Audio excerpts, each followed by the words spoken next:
Far too many games coddle their mortal players by indulging in naive fantasies of heroism. The first Castlevania game is no exception. Simon Belmont walks slowly to the right, jumping over gaps and striking enemies with a whip, until he defeats the incompetent vampire, Count Dracula. A delusional fairy tale. But its sequel, Castlevania II: Simon's Quest, proves itself perhaps the greatest of all Nintendo Entertainment System games through its unflinching portrayal of genuine mortal experience. Developer Konami had clearly come to understand that those deemed heroes are in truth no more than brigands, charging into situations beyond their understanding, destroying what they can destroy, and leaving the survivors to pick up whatever pieces might remain. For instance, the last time a hero broke into this castle, I had to replace 2 tapestries stained with their residual viscera. You shouldn't... Yes, I should not complain. The tapestries had long needed replacing. Not that. I mean, you shouldn't talk about your enemy's residual... For even after his supposed heroic victory in the first game, Belmont finds himself afflicted with Dracula's curse.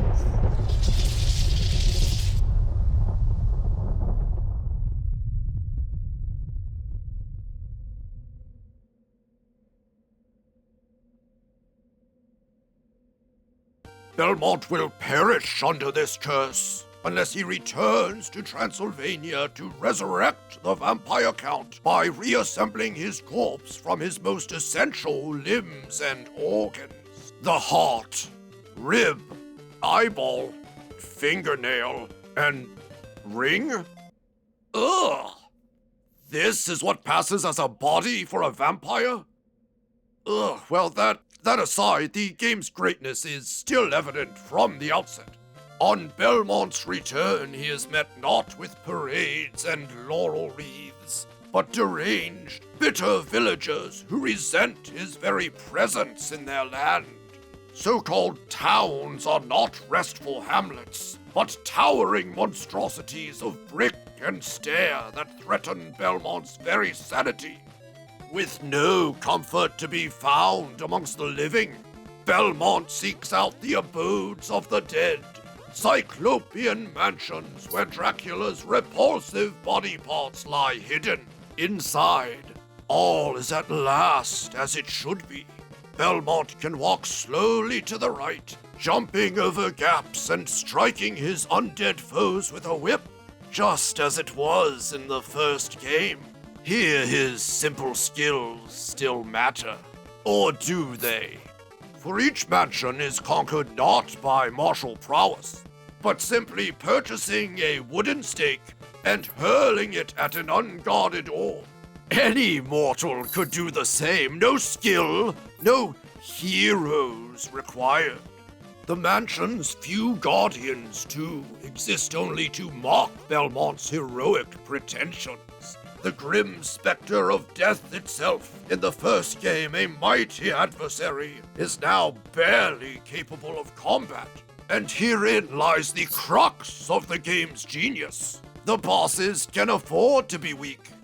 The mansions can afford to be simple.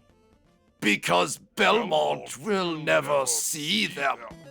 To even find each mansion, he must traverse forgotten forests and desolate marshes, coated in the green and purple hues of a dying land eaten alive by a festering malignancy that no mortal hand may purify. While Transylvania is in fact laid out in a perfectly straightforward manner, Belmont's primitive mortal brain can only perceive 2 dimensions, rendering the map a garbled abomination. No mortal could possibly discern where to go, or what to do. Thus, the soothing normalcy of the mansions remains delightfully out of Belmont's reach, unless he undertakes a series of illogical and confusing tasks beyond the scope of mortal reason.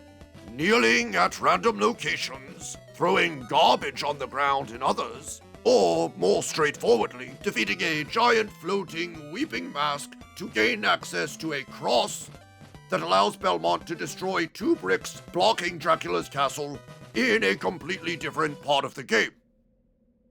Belmont will almost certainly achieve none of this, instead wandering the landscape aimlessly, fighting monster after monster, as the days fade into horrible, haunted nights.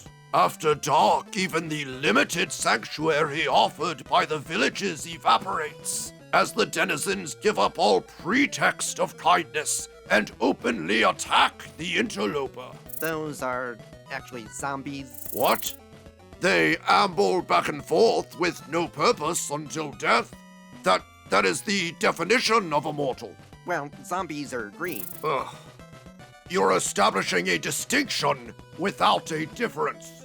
After the false dawn of the first game, it must now be painfully clear to Belmont that to live as a mortal is not to triumph over evil, but to wander without guidance through a cruel, hostile world, ever confused, ever afraid, ever alone. If, however, by consulting the tome of the Carcasses of the Fallen Saints, or, alternatively,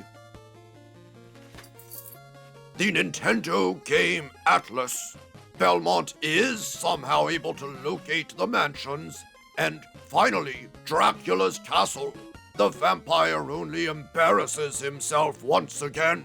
Dracula is somehow able to generate a decently threatening evil form from an incredibly limited selection of organs and jewelry.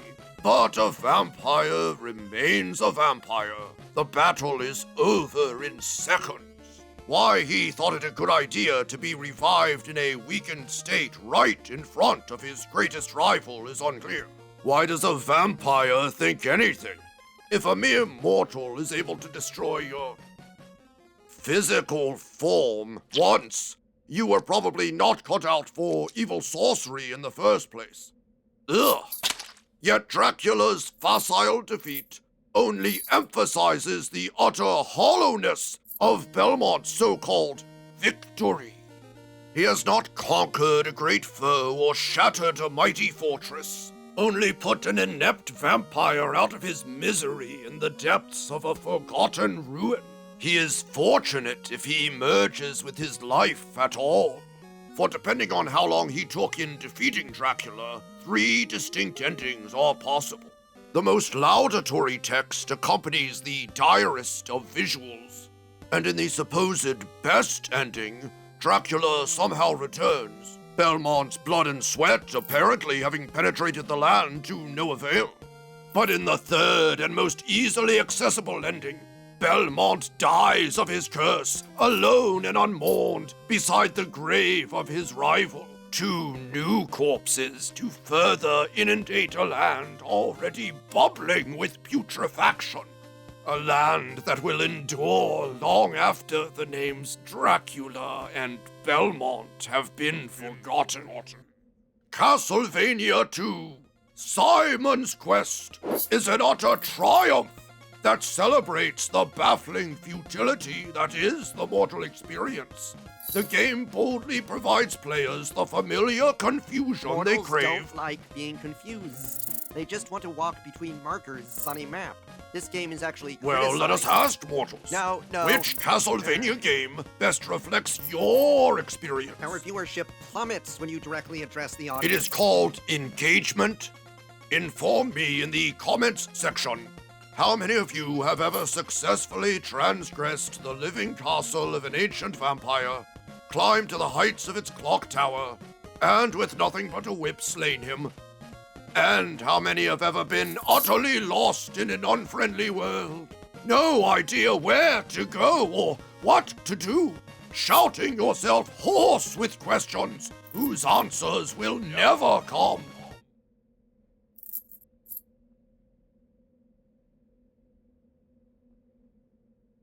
I am suggesting the majority will fall into the latter category. Yes, I got it.